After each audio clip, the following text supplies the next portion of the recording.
Alrighty, so before we get to the first of what will be 8 games that's going to be happening tonight in MLS, and by the way, at the time of this recording, the first game between Sporting KC versus LAFC is going to kick off in about an hour and a half now. And also, I did make a bit of a mistake yesterday in my preview saying that the SKC versus LAFC game was not on national television. It turns out it was. It's going to be on ESPN, and I kind of had a feeling it was going to be on national television because I kind of said yesterday in the preview.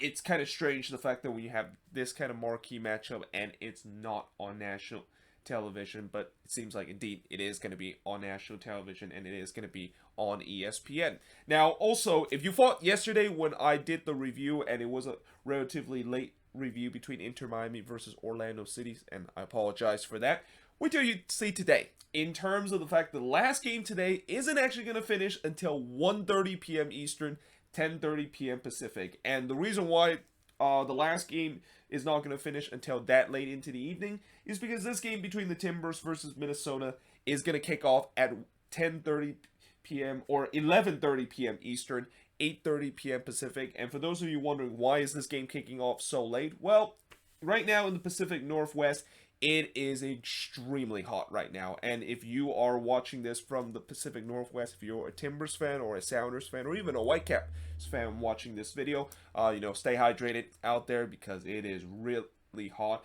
And by the way, I was kind of surprised, and actually, let's get to the first game of this free game action remaining because this is part 2 of the preview, and then after this sport, I'll look at the Sunday game that is going to be happening tomorrow. But the first game we're gonna talk about, is between the Sounders versus the Whitecaps, and I was kind of surprised that this game was not moved back because I know in Portland it is extremely hot right now. I think they're saying that the temperature is now not only triple digit, but it's like 108 degrees, almost similar weather as the weather right now in Vegas. But I thought Seattle also has a relatively hot weather too, and their weather is up to like the 90s, and I thought maybe they would also push back their kickoff time, but there was no announcement of that. They decided to stay with the 9 p.m. Eastern, 6 p.m. Pacific kickoff time, and the actual kickoff time is going to be 6:11 p.m. local time, and actually I meant 6 p.m. Eastern, 6 p.m. Pacific. That is the start time of this game, but the actual kickoff will not start until 6:11 p.m. local time. Now, the Sounders are the only team in MLS to be unbeaten because, they have a perfect record of 7-3-0. Well, I wouldn't say a perfect record, but more like a record where they haven't lost a single game this season at 7-3-0. While the Whitecaps, they have lost 5 in a row coming into this game. So this is a matchup between a team that is the best team in the league against a team that, is not the worst team in the league, but is definitely having a free fall right now. And usually when that happens, you probably know who's going to win this game. But in terms of the last 5 games of both of these teams, for the Sounders, they of course won 2-1 at home against RSL in the last match, then winning 2-1 on the road against the Galaxy before they had back-to-back draws at Lumen's Field, a 0-0 draw against Austin FC, a 1-1 draw against not Austin FC. I don't know why I wrote that. I think it was Atlanta that they drew 1-1 in that match, and then it was a 2-0 win against LAFC at home. For the Whitecaps, it's pretty much all red because, they've lost 5 in a row. They lost 2-1 against the Galaxy at home in their last match, lost 3-1 against RSL, lost 2-1 against Houston on the road, lost 3-0 against Sporting KC, and lost 1-0 against Minnesota. And again, it's been a miserable time if you are a Whitecaps fan, and kind of something similar feelings, again, because I know for Whitecaps, it's been a long, not only a long season this year, but for the past couple of years, it has Whitecaps fan hasn't had a lot to cheer about. And with this season, especially after what happened last year, where they were oh so close of making the playoffs, you think that this year things were going to be better. And I talked about how this long rebuild that they're going to do seems like they're making progress after they almost made the playoffs last season, right? Well, it seems like that progress is now going backwards. And as I said, the longer this losing streak is going to continue, I expect there could be some personnel change to see in this Whitecaps team. And, there is a big chance that losing streak is now going to be at 6 games because, again, they are facing against the toughest team in the league and the toughest place to get points, and I just think the Sounders should easily win this game, unless if the Whitecaps can maybe get a point or even miraculously get a win in this game. This would have been this would be probably the biggest surprise result of the year. But again, I think the Sounders should easily win this one. But now moving on, in terms of the next match, is the match that I am going to be going, which is the Cali Clasico between the Quakes versus the Galaxy. And I am, of course, wearing my retro San Jose Clash jersey, and I'm actually going to be wearing this jersey when I go to this game.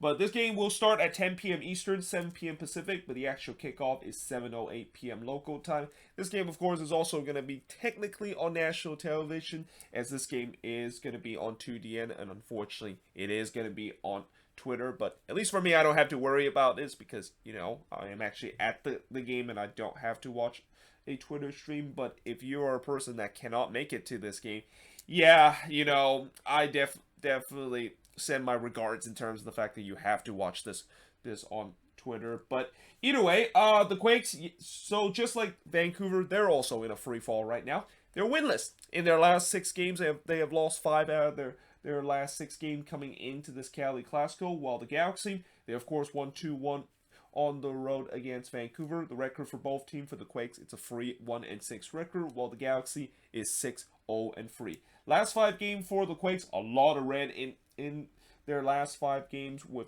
them just coming off with just probably the most embarrassing loss of the season, losing 5-0 on the road against Orlando City. They did get a 0-0 draw against Austin FC to kind of stop the bleeding of a losing streak that they had. Before that, they lost 1-0 against the Galaxy in the first Cali Clasico edition. Lost 3-1 against Sporting KC, lost 2-0 against the Portland Timbers. And for the Galaxy, they of course won 2-1 against Vancouver. They did lose 2-1 against Seattle at home, won 1-0 against the Quakes, lost 3-0 on the road against the Timbers, and then win 2-0 against Austin FC at home. And I know a lot of people will say that the Galaxy are the favorites in this game, which they rightfully so. I think the Galaxy are probably going to win this, as much as it pains me to say this. But one thing I will also say is that don't count the Quakes out in this game. And, you know, I saw this yesterday in that game between Inter Miami versus Orlando City, where, you know how a lot of people thought that Orlando City is going to win, and eventually, yes, Orlando City did win, but you can definitely see Inter Miami was not making it easy for Orlando City to win, and that I feel like this is going to be the same case for the Quakes. And, you know, this is kind of the thing about derby game. You know, when you have a big rivalry and a big derby game, you just throw out all those bad records and all those good records that each team has had, because you know both of these teams is going to be really up for it. And I think even the Quakes players are going to be really up for it for this game, because anytime there's a Cali Clasico, they always play the Galaxy very, very, very hard. So again, as much as I know the Quakes are in a very bad run, and, you know, I feel like the only way to stop this bad run, and the only way to give some confidence back into the fan base, because I know a lot of the confidence level in this fan base is really at an all-time low, and a lot of people, I think, or even some people, are going to be probably protesting in this game in terms of the ownership and the front office. But if they can get a win in this game, then maybe that could kind of calm the nerves down with some of the Quakes fans. Well, actually, probably not. They'll probably still continue to protest. But anytime when you beat LA, the Quakes fan base would definitely be happy about it. So yeah, you know, as much as I know the Galaxy are probably going to be the favorites in this game, I don't think this is going to be easy whatsoever for the Galaxy. I think they're going to really have to earn it in this game if they're going to get all 3 points against the Quakes. And also, I think the Galaxy are kind of thankful that this game is taking place at PayPal Park, because if this game was taking place at Stanford Stadium, yeah, then that makes it even tougher for them, because the Galaxy do not have a good record against the Quakes whenever the Cali Clasico is played at Stanford Stadium. In fact, they only won there once out of, I think, 7 games now that the Cali Clasico has been played at Stanford Stadium, and they lost like almost every single year whenever they played the Quakes in that Cali Clasico at Stanford Stadium. But now moving on, in terms of the next match, is the game that, you know, originally was supposed to start at 10:30 p.m. Eastern, 7:30 p.m. Pacific, between the Portland Timbers and Minnesota United. But as I mentioned, Portland today is in an inferno right now. The temperature, as I'm speaking, is probably now reached triple digit. And again, if you live in Portland right now, stay hydrated. Make sure you drink a lot of water. And I know a lot of people in Portland probably don't have an air conditioner because I don't think they have ever dealt with a heat wave like this. But if you have a fan at home, make sure you turn that one on. And again, really just try to stay hydrated. I also been through heat wave before. I know a couple of years ago, or maybe last year, we also had a heat wave there where it was like 100 degrees, and you probably even hear like the fan in the background while I was doing like a recording. Yeah, it does happen here, but I'm pretty sure in the Pacific Northwest they're definitely not used to where this, of course, this heat wave is going on right now. And also this does open the rabbit hole in terms of all those people that, of course, are talking about climate change. And I'm just going to leave it at that because, again, don't want to go into that rabbit hole. That does get a little bit political once I start talking about that subject. But going back to this game, as I said, this was supposed to start at 10:30 p.m. Eastern, 7:30 p.m. Pacific. And then a couple of days ago, they pushed it back at a half hour to 11 p.m. Eastern, 8 p.m. Pacific. And then yesterday, they pushed it back another half hour to 11:30 p.m. Eastern, 8:30 p.m. Pacific time. And I think this is the latest kickoff that an MLS game has ever started in a while now. I don't remember there's ever been a game here in the West Coast that has kicked off beyond 8 o'clock. Like 8 o'clock is really the latest kickoff, and it's almost like there's a rule where MLS basically institute that you cannot start game beyond 8 p.m. Pacific time here in the West Coast. But this is, of course, a special occasion, and again, they did push this back to 8:30, but keep in mind, in Portland the sun doesn't set until 9 o'clock, and at the game temperature at 8:30, it's still 97 degrees, and pushing the kickoff back a half hour really doesn't do much, because originally when this was kickoff at around 8 o'clock before yesterday, they changed it to 8:30. The temperature at 8 o'clock, I think it was 99 degrees, and then when they do it at 8:30, it is still 97 degrees. So it's only a 2-degree difference, and that's really not much different. Although I will say that once this game does kick off, pretty much most part of the field is in a shade, and we're only about 30 minutes before the sun sets in this game, so it should be a lot cooler when this game, of course, is going to be happening. But again, still, it is going to be a really hot one, and because of that, we're definitely going to have a hydration break in this one. But also, I'm going to be interested to see how the Heat is going to play for both of these teams. And I know some people will say, well, players, they have been able to adapt through heat before. I mean, we saw what happened last year in the MLS's back tournament, where players, of course, had to play through not only the heat but also the humidity. And the good news about this game is that it's only the heat that the players have to worry about. The humidity is actually not that bad right now in Portland, and it's nothing like what they had to experience down in Orlando last year, where not only they were facing the heat but also was facing the humidity that was going on in Orlando. But still, even that is the case, I still think Heat can really play a difference, and it's going to be interesting to see which team is going to be able to deal with it. And it's not like, both of these teams have experience in terms of dealing with heat. I mean, I don't think Timbers player have ever dealt with this kind of heat when they're playing home games, and definitely not Minnesota player. They probably are not used to this game, and usually when they do play in this weather, it's either them playing down in Texas or even playing against the Florida team. But again, I guess maybe, as I said, with what people said, that maybe they're used to this because they do have that experience of playing in the heat and also in the humidity in the MLS's back tournament. Maybe that will help them out a little bit, and both of these teams doesn't just got completely off guard because of that. But in terms of this match, the Timbers, of course, they drew 2-2 against Houston away, while Minnesota, they're unbeaten in the last 5 games. The last 5 games for both of these teams, for the Timbers, as mentioned, they drew 2-2 against Houston, won 2-1 against Sporting KC. They did lose 3-0 against the Union before they did win 3-0 against the Galaxy, and then win 2-0 on the road against the Quakes. For Minnesota, ever since their 0-4 start, I talk about how they have definitely got themselves back on They won 2-0 against Austin FC, drew 1-1 against Dallas, drew 1-1 against RSL, won 1-0 against FC Dallas, and won 1-0 against the Vancouver Whitecaps. And in the last couple of meetings that the Loons have faced against the Timbers, the Loons actually, believe it or not, have a very good record against the Timbers when they play at Providence Park. I mean, I think the last two games Minnesota has been able to win, and that maybe give me a little bit confident that they can, of course, get something out of this game. And especially,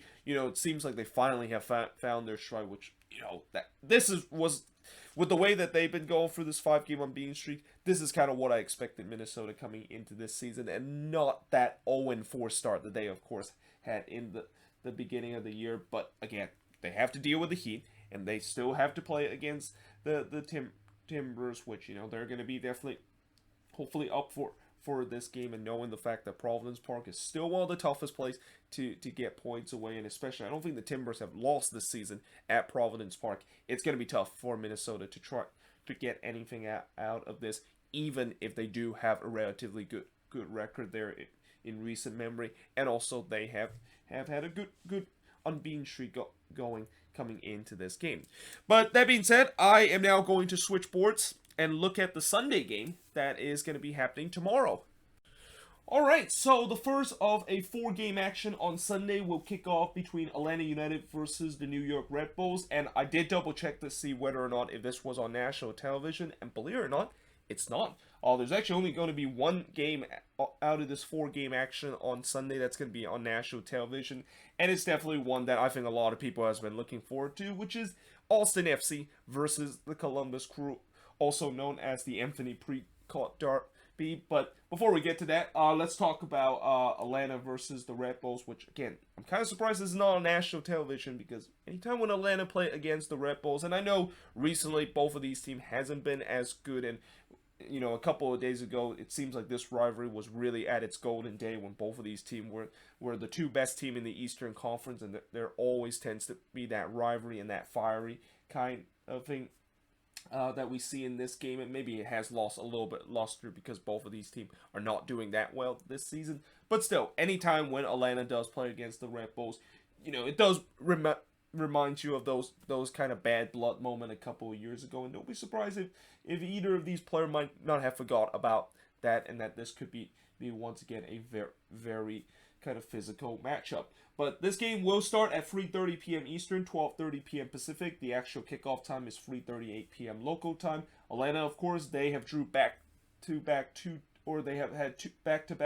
draw at home, and it's not something that they should be happy about, because they also have had back-to-back games where they were up 2-0 in the game, and then they gave up 2 late goals in the latter state of the game to draw points at home. Well, for the Red Bulls, they're still searching for their first road points this season, and the Red Bulls this season, they've been very good at home, winning 4 out of their first 5 home games, but the problem is the road is the real issue. I mean, they're 0-4 so far this season on the road, and they're looking to maybe try to get their first road point in this game against Atlanta. But in terms of the last 5 games for both of these teams, for Atlanta, it was a 2-2 draw against the Union, a 2-2 draw against Nashville SC, a 1-1 draw against the Seattle Sounders, a 1-0 win against Montreal, and a 1-1 draw against Inter Miami. For the Red Bulls, they lost 3-2 against the Revs in the last match, won 2-0 against Nashville SC, won 2-1 against Orlando City, but lost 3-1 against the Revs again on the road, and then lost 1-0 against the Union on the road. So, yeah, for Atlanta, they also have been drawing a lot of games in the last couple of weeks. I mean, right now, they actually are tied with Nashville SC in terms of the most draw in the league so far. And, some of these draws that they had, some of them should have clearly been winning, especially the last 2 games where, they're definitely looking to try to get all 3 points in this game and try to erase the memories of the last 2 games where, things just kind of fell apart for them in the last 10 minutes of the game, despite the fact they were up 2-0 in a game. And I know there's also some people that is asking, is the Portland Timbers curse now started to go to Atlanta United? And for those of you who don't know what the Portland Timber curse is basically when a team is leading late in the game, and then they of course repeatedly give up goals and have trouble in terms of closing games out, and that was the big issue for for the Timbers last season, and it seems like this is now the problem for Atlanta United heading into this season. And I think the answer to that question is no. I don't think they have kind of got to the level where the Timbers were last season. They were repeatedly blowing games. Like, unless if they keep doing this throughout the entire part of the season, and then if they do make it to the playoffs and they do the same thing, then yeah, they have definitely reached the Portland Timbers level of failure to able to close out games. But they're definitely looking to try to get all 3 points in this game, and it's definitely doable because against the Red Bulls, they're not a very good team on the road, and they're still searching to try to get their first points on the road in this one.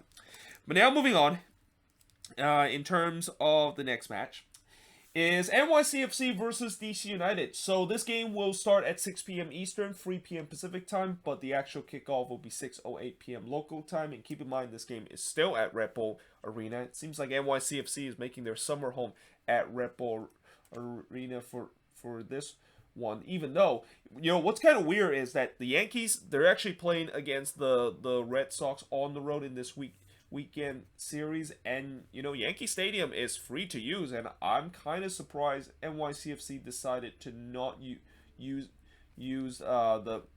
the stadium for this weekend, although I might actually be mistaken, because later on I might make the same mistake I did with the Sporting KC versus LAFC game, where I didn't think this was at Yankee Stadium, and it turns out it was actually on Yankee Stadium. So maybe when I do look back after this video and found out that this game is actually taking place at Yankee Stadium, once again will say in my review that, yeah, I made that mistake in terms of talking about how this was at Red Bull Arena, and it turns out it was actually at Yankee Stadium. But for now, I think this game is at Red Bull Arena, and for NYCFC, they finally got their fortune turned with them playing at Red Bull Arena by getting their first win at there this season by winning 1-0 against Atlanta United at home. Well, for DC United, it was a frustrating 0-0 draw in their last game against Montreal away. And in terms of the last 5 games for NYCFC, and I actually forgot to put DC United last 5 games, so I'm actually just gonna quickly look it up here. And by the way, I did the board like very late last night. I think I did this right after around midnight, so I was definitely a little bit tired, and I might have forgot some of the detail in some of these games. But for NYCFC, they of course won 1-0 against Atlanta United, lost 3-2 against New England, won 2-1 against LAFC on the road, lost 2-1 at home against Columbus Crew, and drew 1-1 against Toronto. For DC United, they drew 0-0 against Montreal. They won 1-0 against Inter Miami, won 3-0 against Inter Miami again, but this time on the road. They did lose 1-0 to Philly before losing 1-0 to Orlando City at home. And, for DC United, again, the last game, even though they got a point on the road against Montreal, usually when you get a point on the road, it's a good thing, but not when they pretty much were by far the better team in that game, and that they had just so many chances to at least score a goal to get all 3 points out of that game, and they weren't able to do so. And now they're going to be facing against an NYCFC team where, in the last game, they definitely weren't playing at their best in the game against Atlanta, but the difference is they were able to squeak out a 1-0 win. And, coming into this game, I think you could say that there might be the favorites against DC in this one, but we shall see whether or not if that is going to be the case, and we'll see who is going to win this one. But now moving on, in terms of the next match, is, as I mentioned, the Anthony Precock derby between Austin FC versus Columbus. And honestly, I really wish this was at Columbus, because imagine if this game was at Columbus. Boy, oh boy, there's going to be a lot of booing that is going to happen. And I bet if this game is also going to be in Columbus, there's going to be a tifo definitely mocking Anthony Precock in terms of the fact that they were that he was trying to move the team to Austin, but it turns out he never was able to do so. And also in the last game, one thing I forgot to mention in the last game between Austin versus the Quakes, besides the fact that Matthew McConaughey was pretty much in his Verde suit and was kind of doing the Verde Listo chant to the supporter section as the players were coming out of the tunnel. In the sky, there was actually somebody decided to do a flyover and had a message that really is a strong message toward Anthony Precock and also to the Austin FC fans, to remind how they of course got the team. And that it also is kind of a reminder why Anthony Precourt is considered the worst owner and the most hated owner right now in MLS, because that flyover message basically said Anthony Precourt is a snake. And I won't be surprised if they're going to do the same flyover in this game. And in many ways, this would have been a more appropriate game to basically do it, because I'm pretty sure there's going to be a crew fan that's going to go down to Austin. He's going to fly a plane, or even maybe we might get even a pitch invader that is a crew fan, and he's going to basically have either a shirt or maybe even a banner that says Anthony Precourt is an absolute snake, and he should be the most hated owner right now in MLS, which I think Austin FC fans kind of also get it too, because I know there are some Austin FC fans have said that they don't like their owner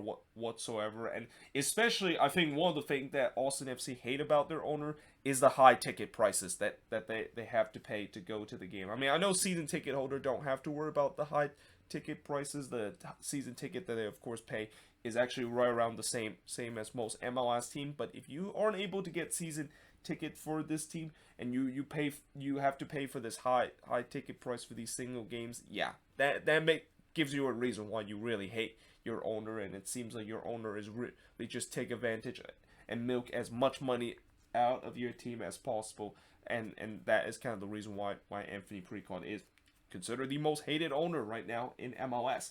But coming into this game will start at 8 p.m. Eastern, 5 p.m. Pacific time, but the actual kickoff will not start until 7:25 p.m. local time, which means this game is going to be on national television, and it's going to be on FS1. Austin, of course, they're winless in the last 7 games. In fact, they actually, I think, right now have the longest winless run out of any team. While Columbus, they lost 1-0 to the Union on the road. And in the last 5 games for Austin, a lot of red and a couple of blues in their last 5 games that they have. They lost 2-0 to Minnesota on the road. They did drew 0-0 in their first ever game at Q2 Stadium against the Quakes. Drew 1-1 on the road against SKC. Drew 0-0 against Seattle on the road before losing 1-0 on the road against Nashville SC. For the Crew, they lost 1-0 against the Union, win 2-0 at home against the Fire, which was the last ever game at the historic Quake. The historic Crew Stadium. I'm not sure why I said the historic Quake Stadium. I mean, the historic Quake Stadium have already been knocked down. Well, not knocked down, because Buckshot Stadium is still there, but the Quakes don't play at Buckshot anymore. I mean, that was like a couple of years, actually not even a couple of years, but maybe 2014 when they have not played that. But anyway, getting back to this, Columbus of course won 2-1 against TFC before they of course go on the road and won by the same scoreline against NYCFC, but they did lose to New England 1-0 in this game. And again, I think coming into this one, Columbus is definitely going to be the favorites, and I'm pretty sure these players will know how big this game is and how much it means to them, because a lot of these players, they could be in Austin right now if Anthony Precourt did actually move the Crew to Austin. And obviously I'm pretty sure some of these players probably are not happy that they decided to move from a fan base that is truly beloved them to a team that eventually they did get the team, but it's probably not the way that you want to be part of a team that of course was relocated to another city, and there's going to be a lot of hatred that is going to be toward that team. So yeah, they're definitely going to be up for it in this one. And it does help the fact that Austin FC, as I mentioned, they have really struggled in the last couple of games. And I'm not going to say they're kind of reminds me a little bit of FC Cincinnati, where remember how FC Cincinnati got off to a good start in MLS, where they got a couple of wins to start the season, and then it just kind of fell apart. And I'm not at that level with Austin FC yet, even though they're on a long winless run that they are. But if this winless run does continue, then yeah, unfortunately, I kind of had to compare them to FC Cincinnati, where they got off to a good start to the season, and then it just kind of fell apart. And for Austin FC's sake, they hope that is not the case, and eventually they are going to maybe get some wins together. But this game is going to be tough, because they are going to be playing against one of the best team in the East, and not to mention a team that definitely hate them a lot, because of who owner is actually the team that is owning Austin FC right now. But now moving on into the last match on this board is going to be FC Dallas versus New England. So the last game of this weekend's action will start at 9 p.m. Eastern, 6 p.m. Pacific, but the actual kickoff will not start until 8:08 p.m. local time. Dallas, of course, they actually have the worst record in the Western Conference and have a 1-4-4 record, while New England has the best record in not the Western Conference, the Eastern Conference, that is. Again, I did this around midnight, and you're going to expect me to unfortunately make some of these kind of silly mistake, and there you go again. I don't know why I wrote both Western Conference there when what I mean is New England has a best record in the Eastern Conference. And also this is kind of a matchup between the team that is at the bottom of the Western Conference against the team that had the best record in the Eastern Conference. And usually when that happens, you would say that the team that has the best record in their respective conference is probably going to win this game. But in terms of the last 5 games for Dallas, they lost 2-0 against LAFC on the road, drew 1-1 against Minnesota, lost 3-0 against Colorado, drew 2-2 against RSL, and lost 1-0 against Minnesota. While for New England, I talked about how they have the best record in the Eastern Conference, but right now they're also red hot too, and that I think they also have the longest winning streak right now in MLS because they have won their last 5 games, winning 3-2 against the Red Bulls, winning 3-2 against NYCFC, winning 1-0 on the road against FC Cincinnati, winning 3-1 at home against the Red Bulls, and then winning 1-0 against the Columbus Crew at home. And yeah, with that hot of a winning streak, a lot of people would not bet on the refs to not win this game. But then again, I think Dallas will be very desperate to try to get a good performance because, again, it's been a disastrous season for Dallas, and it seems like it can really spin out of control, and that they could really be one of the most disappointing team in this season if they aren't able to start get some wins together. And unfortunately in this game, it's kind of hard to see them potentially get a win in this game when they are going through a winless run against a team that is just red hot right now in MLS. But there you have it. That is pretty much it for the preview of all 7 of these games remaining for week number 9 in the MLS season. Let me know in the comments below what do you think of the Sunday game, and also let me know in the comments below what do you think of the remaining 3 Saturday game that is gonna happen a little bit later tonight. But until then, hope you guys enjoyed this video, and I, of course, will see you guys next time.